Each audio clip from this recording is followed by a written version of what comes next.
Assalamu alaikum. Welcome to the data security and encryption lecture number 2.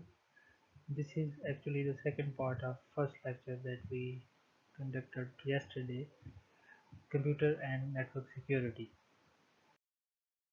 Before looking at the contents of this lecture, I will take few moments to describe the summary of the last lecture.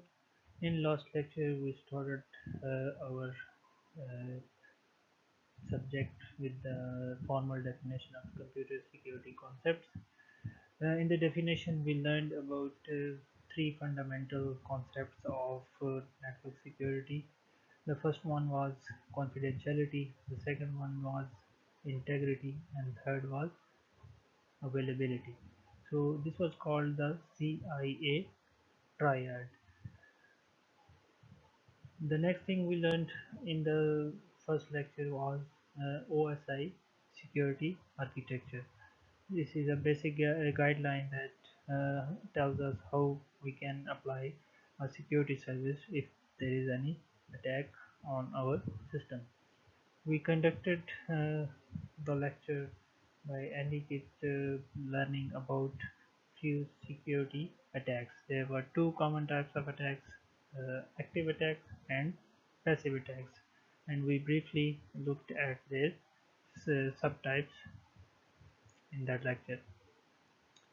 So moving on to this lecture, we will cover some security services that are provided by our data security system and some security mechanisms that we can utilize to overcome any security problems in any security network. Security services are much similar to that we have discussed in the last lecture. These are basically named as authentication services, access control services, data confidentiality services, data integrity services, non-repudiation services, and availability services. The second part of this lecture provides an overview that how some security mechanisms are provided using these security services to overcome any threats that we are facing towards our security system. So at the end of this lecture, you must be able to provide formal definitions of some security services that are essential to any security system, and you must be able to specify difference between uh, two types of security mechanism. One type is called specific security mechanism and other is pervasive security mechanism.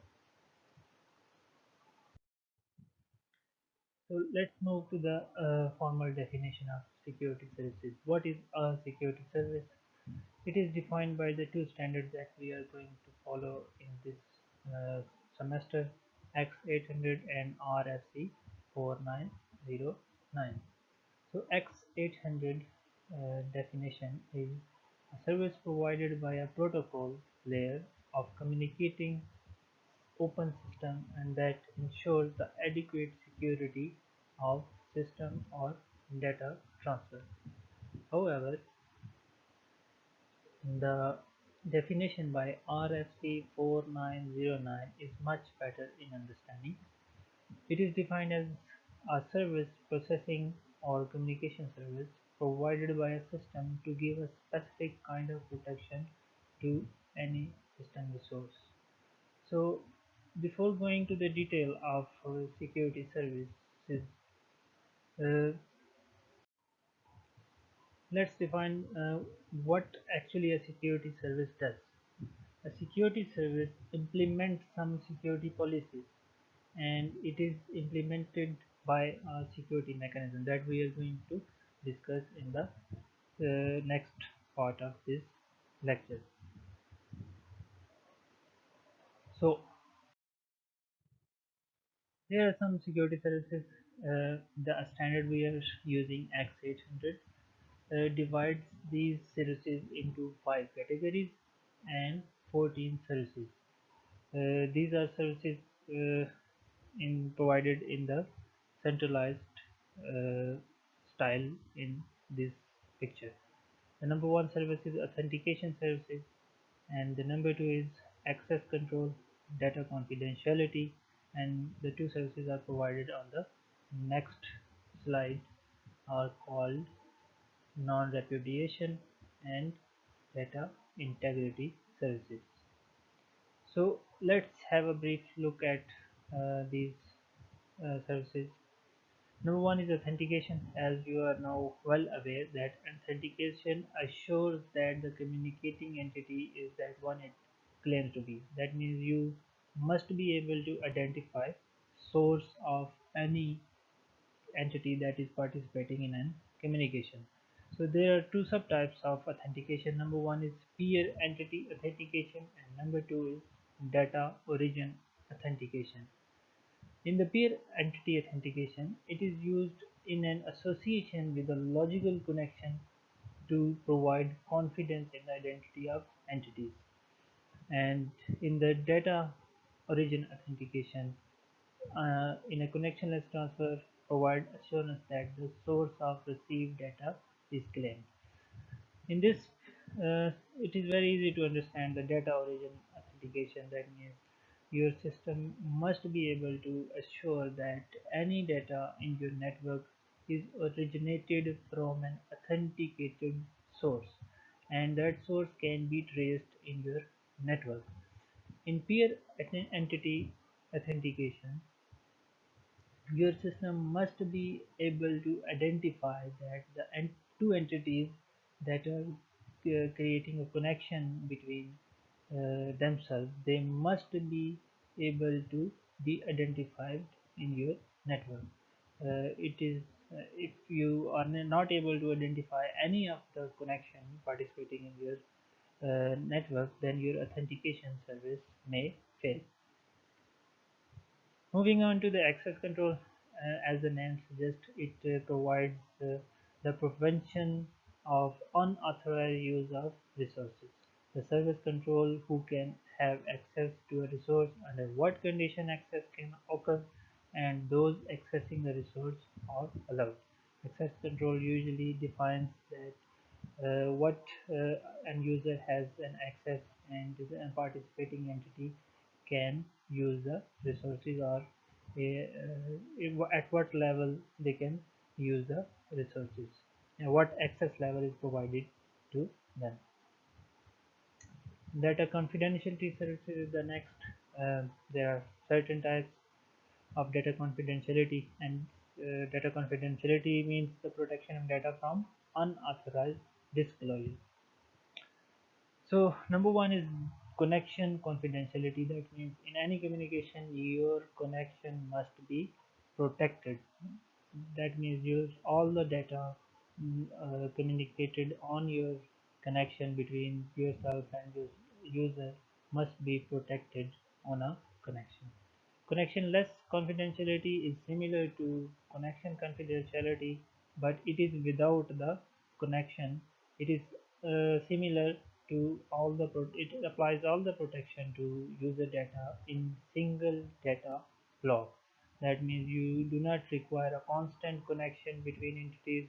You send a data and you assure that its confidentiality will be maintained. Selective field confidentiality is also similar to um, it can actually have both type of connection and connectionless confidentiality, but it assures that only selected fields within the user data on a connection or a single block of data is protected. Traffic flow confidentiality refers to the protection of information that might be delivered from observation of traffic flows. So it ensures that whenever two entities are transmitted, you use some techniques that hinder any attacker to observe some pattern between two communication, that how often two nodes in a network are communicating and what kind of communication they are using. Next, move to the data integrity service. Data integrity services ensure that Data received are exactly as sent by the authorized entity. That means no modification, no insertion, no deletion, or no replay. So it can also have several types such as integrity, connection integrity without recovery, selective field just like the previous one, and connectionless integrity. Connection integrity with recovery means this service provides the integrity to all the user data on connection and detects any modification. If there is some modification or insertion or deletion, then within the entire data sequence with the recovery attempted. So if someone changes the data in any communication, this kind of service will ensure that the data is recovered. The next type is connection integrity without recovery. It is similar to this one, but it provides only detection, but it does not recover the data that is altered or deleted or modified or some replay is processed. Selective field connection integrity means similar to the previous one, that it is not applied to the whole data, it is applied to the selective fields within the user data or a data block transferred over a connection, and it takes the form of determination of whether the selected fields have been modified, inserted, deleted, or replayed. Connectionless integrity, that means there is no connection involved, just a single data block will be transferred from one node to another. So it provides the integrity of single connectionless data block and may take the form of detection of data modification. Additionally, a limited form of replay detection may be provided. Selected field connectionless integrity, similar to the previous one, but this deals with the only selected fields on any datagram provided by user or any node. It provides the integrity on selected fields within a single connection. Less data block takes the form of determination of whether the selected fields are modified. So integrity basically deals with it ensures that the data is not modified, altered, or deleted, or some other party hacked and replays the data to the network again. So it takes different forms. Whenever the connection is involved, it ensures that the connection is saved with the user data transmission. When there is no connection involved, it provides the protection on any data that is transferred from one node to another without using the constant connection. The final service provided by this standard is non-repudiation. It ensures that the protection against denial of one of the entities involved in a communication or having participated in all or part of the communication. That means any node or a person or a user participating in the network must not able to deny that they have not communicated or they have not received any communication. So non-repetition that deals with the origin proves that the message was sent by the specified party, and that party must not be able to deny that they have sent the message. This can be ensured by keeping all the record of your communication in some logs or repository. Similarly, non-repetition with the destination means that the sender must have a proof that the message was received by the specified party. So let's have some detailed view of these services uh, one by one. So number one is, as we have discussed earlier, it deals with the authentication. So authentication is concerned with assuring that communication is authentic. That means any party communicating in the network or any communication must be identified and authenticated, that they must have some right to take part in the communication. In the case of single message, for example, if you send some one message from one place to another, such as an email message, as shows that the recipient of that message is from the source that it claims to be from.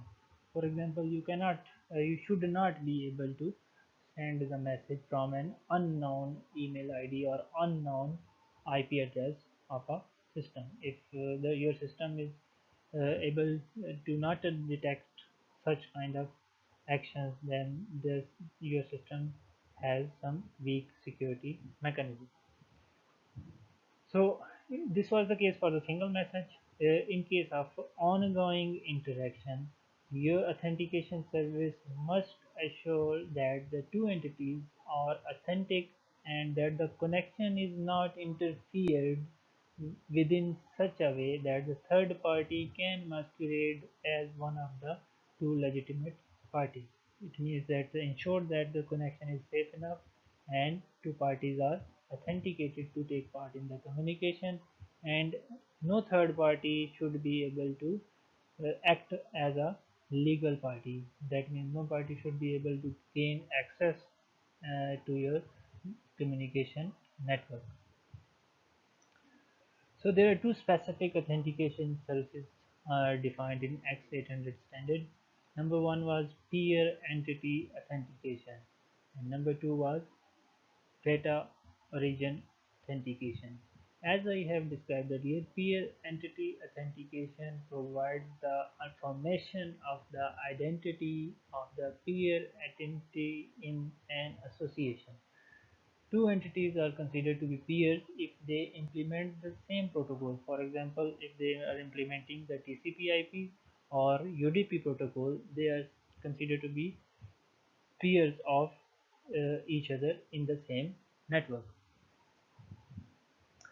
Even if they are using some different systems, they are if they are using the same protocol, they are peer entities of each other in any network.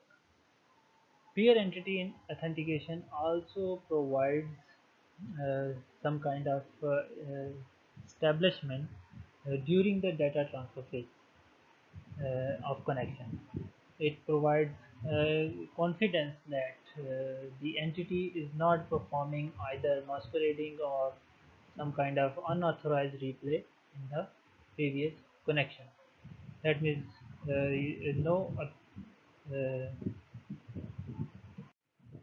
no compromise of authentication is accepted in the peer entity authentication. And number two is data origin authentication. As the name suggests, it identifies the source of data. That means it identifies the affirmation of sending unit. However, it does not provide protection against the duplication or modification of the data. This type of service supports like in application like in electronic emails where there is no prior interaction between the communication entities, and you do not have to manage the connection. You just have to manage the origin of data. That means from where the mail is coming and the destination of the email address. The next service is access control.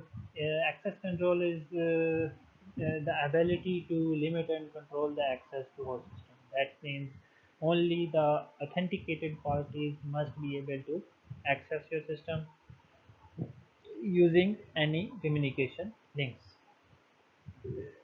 To achieve this, each entity trying to gain access must first be identified. So they must be able to show their identity at the network. This can be done by using their original IP address and authenticated. That means they must provide an identity to the network and to the system so that the access right can be tailored for the individual. The third service we discussed was the Data confidentiality. Data confidentiality provides the protection of the transmitted data from the passive attacks, and it also provides the protection of traffic flow from the analysis. That means no one should be able to view the information that is not intended for them. It ensures that the information is confidential. So, with respect to content and the data transmission, several levels of protection can be identified. So, the number one is the broadest service that protects all the user data. Means that you can use a broadest service that ensures that all the data transmitted between two users over a period of time is protected by a data confidentiality service. However, for example, you can use a TCP connection that is set up between two systems with broad protection prevents this protection prevents the release of any user data transmitted over the TCP connection protocol. So, if you implement the confidentiality services on any communication protocol such as TCP/IP, so all the communication going through that protocol must be confidential. However, you can use some specific narrower form of service that includes the protection of single message. For example, you can embed some encryption algorithm in a single message or in a specific fields within a message, so that the user, if the user is attacker is able to access that communication or a message, he or she should not be able to read it properly. So these requirements are usually less useful than the broad approach. That means you have to encrypt each message with some kind of encryption algorithm. So this will not be beneficial for overall confidentiality. You can use a broader service that protects all the data transmitted between two users, and that will provide some better results. And even implementation of simpler forms, or you can say specific forms of confidentiality for each message, will be quite difficult to implement at a large scale, and it can become very complex and expensive to implement. It also provides the protection of traffic flow from analysis. That means if there is a communication and your attacker is able to identify the traffic pattern, that how often two nodes are connecting and what kind of communication is being, or you can say how much of communication is transferred. They can get the information, some kind of information that there is some activity going between the two nodes, and they can detect some useful information. So this also provides the protection against the traffic flow analysis. However, this requires that the attacker is not able to observe the source and destination, and the attacker must not be able to identify the frequency of communication, the length of communication, or some other characteristics of the traffic on a communication facility. Alright, move to the data integrity. That means the data must not be altered at any cost. So it can apply to a stream of message. So you can also apply to a single message or selected fields within a message.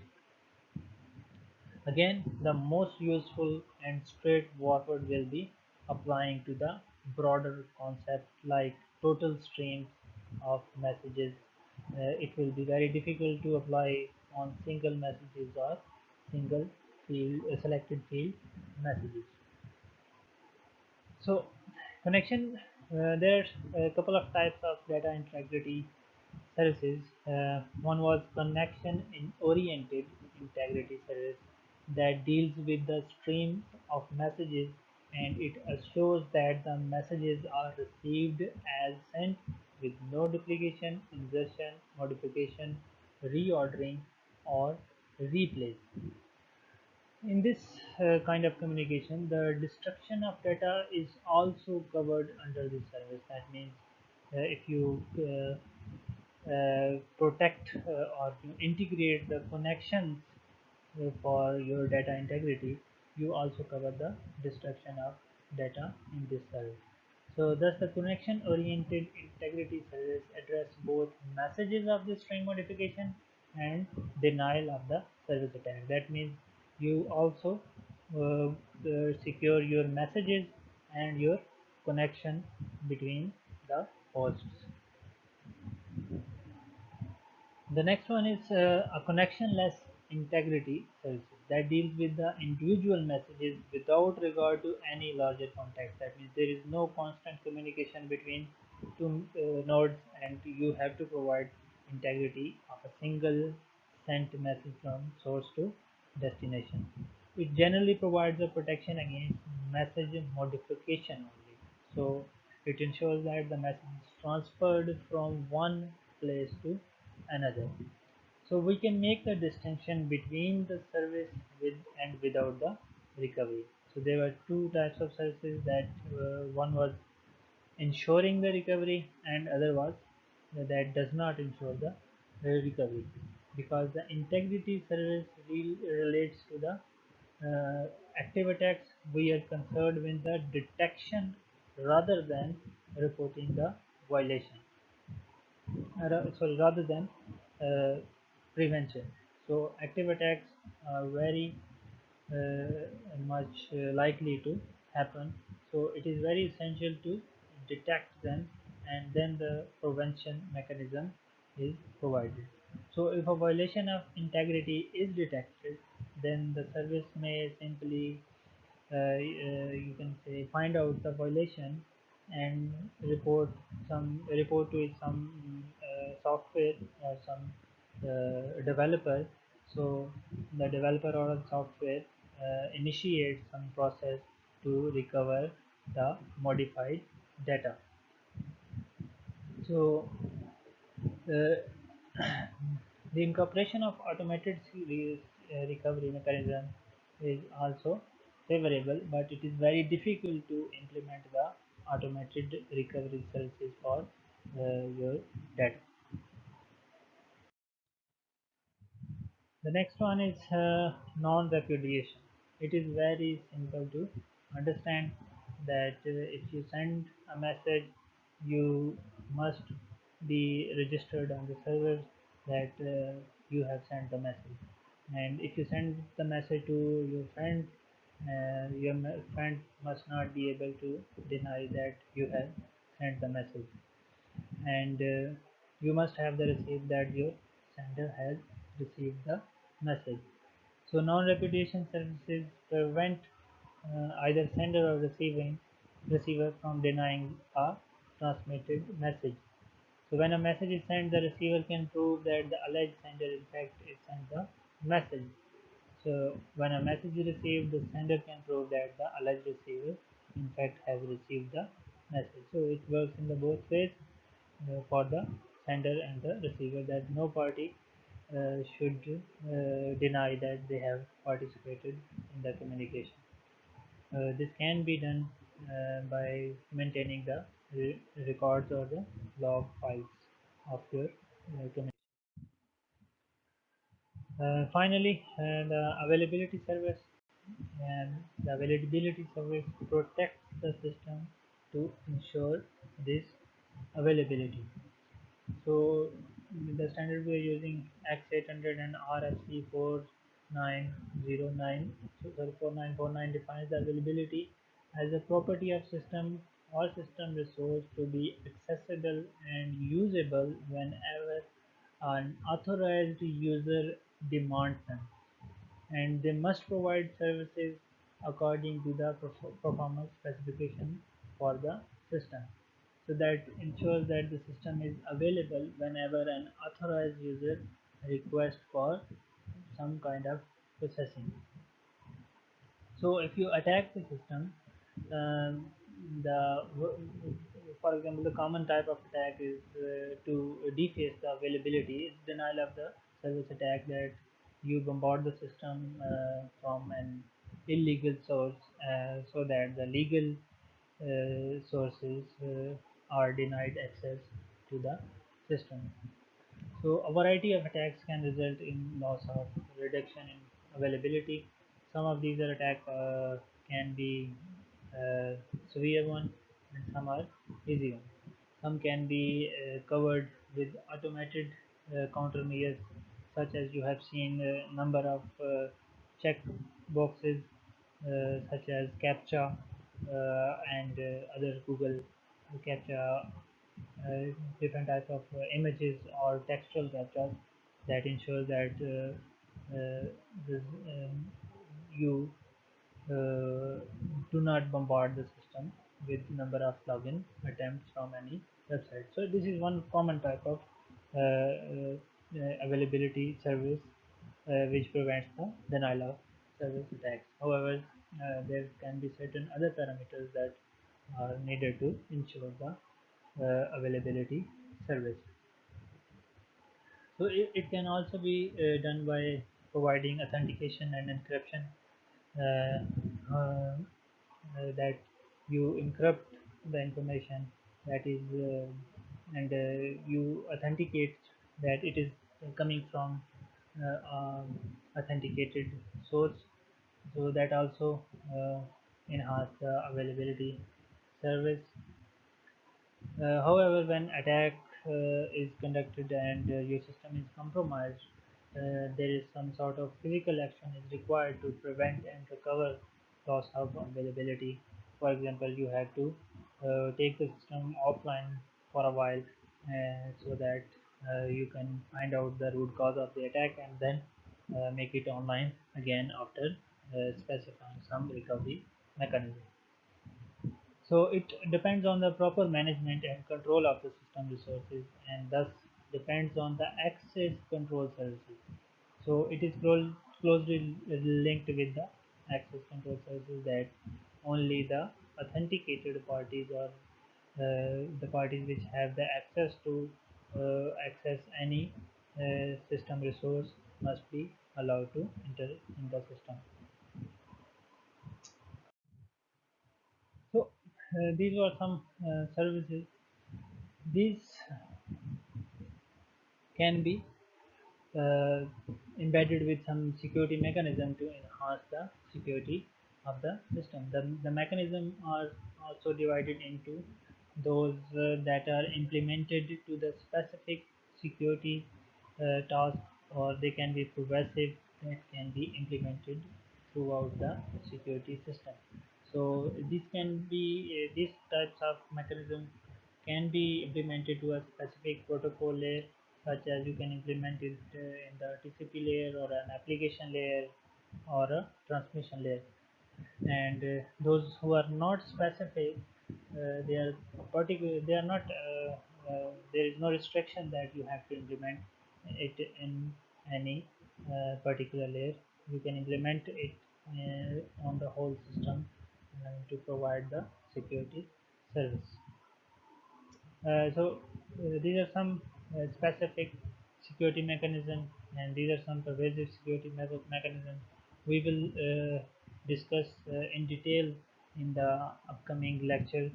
However, we will briefly introduce ourselves fundamental concepts. So these are specific security mechanisms. These are pervasive security mechanisms. So specific security mechanism may be incorporated into appropriate protocol layer in order to provide some kind of OSI security services. The number was is encipherment. That means you apply an encryption algorithm or a mathematical algorithm to transform data into a form that is not readable by an unauthorized party, or the parties who does not have the access or the encryption keys to the data. The transmission and subsequent recovery of the data depend on an algorithm. So if you apply encipherment of any message on one host and you send it to another host, the another host must be able to decode it using the same algorithm, or you can provide some encryption keys to decode the algorithm. So it ensures that the security is somewhat maintained in your communication. Another type of mechanism can be applied to your security system is digital signature. You must have seen this in your mobile applications and other system applications. It ensures that data is appended uh, or cryptographic transformation or data unit that allows a recipient of the data unit to prove that source and integrity of data unit are protected against forgery. That means if a sender sends a message that is marked with a digital signature uh, to confirm that identity of that source, so that no other party can claim that the message is sent from another source. So it prevents the forgery of the information. So a recipient marks the data with a digital signature, and only host knows that the information is coming from a particular uh, source, and they match the digital signature of two devices. And if the signature match, the information is secure. If the signature does not match, the information is corrupted. Another security mechanism is access control. You must be very familiar by now that it provides a variety of mechanisms to ensure the access rights to the resources. So it provides a number of access rights. Another mechanism is to ensure the data integrity. It provides a number of mechanisms used to ensure that integrity of data unit or a stream of data units. Authentication exchange means a mechanism intended to ensure that identity of an entity by the means of information exchange. So it is much like the authentication uh, protocol, yeah, authentication service used in the previous slide. Traffic patterning is used to, you can say, avoid the traffic analysis, or you can say improving the confidentiality of the traffic flow between the two hosts. So it is achieved by inserting some bits into the gaps of data stream to frustrate the traffic analysis attempt. So if you if you communicate regularly between two nodes, you add some additional bits, so that if someone is tracking your traffic between two nodes, they must not be able to know the contents of that information, or they must not be able to identify the traffic pattern, because it will be embedded with some extra information that is not the part of message that you are transferring. Routing control enables you to select particular physically secure routes. So for certain data, and allows routing changes, especially when the breach of security is suspected. So this can be done by using alternative routes. If security is compromised, you shift your data from one host to another, and you only specify the secure routes to the authenticated devices. Notarization is done usually by a third party. For example, use of a trusted third party to assure that certain properties of data exchange are met. So these are specific security mechanism, and this can be applied to different kinds of protocol layers in order to provide some security services. There are general security layers which can be applied to all service, or to any protocol layer, such as trusted functionality that is perceived to be correct with respect to some criteria such as established by a security policy. You only allow the functionality that has some certain security standards. You can also label them security wise. This is the marking bound to a resource. For example, or data unit that the names or designates the security attributes of that resource. Event detection deals the detection of security-related events throughout the application. Security audit trail, it is much like the your accountability service, and it deals with the data collected and potentially used to facilitate an security audit. That means which is an independent review and examination of system records and activities. The last one is security recovery. It deals with the request for mechanisms such as event handling and management functions and takes the recovery action. So it mostly deals with the recovery actions of your security system. So how security services and security mechanisms are integrated with each other, it is shown in the following table. This table indicates the relationship between security services and security mechanisms. So that means what kind of to achieve what kind of service, a certain kind of parameter or mechanism is applied for system security. For example, if we want to manage the access control services, we must apply the access control mechanism. And similarly, if we want to apply the confidentiality, the number one mechanism that we can use is encrypt our data in some other form so that the trusted parties can only access the information. So it can also be done using the routing controls that only authenticated routes are allowed to only authenticated nodes. Data integrity can also be achieved by environment so that no one can be able to modify or alter your information. It can also be achieved by digital signature so that the identity of the information is provided by digital signature and only valid signature information is processed to the security system. It can also be implemented by the data integrity mechanism. So similarly, the availability service is also achieved by the data integrity mechanism and authentication exchange mechanism. So rest is quite similar to this. You can have the look at the table and identify the related service and their respective mechanism. So that is the end of this lecture.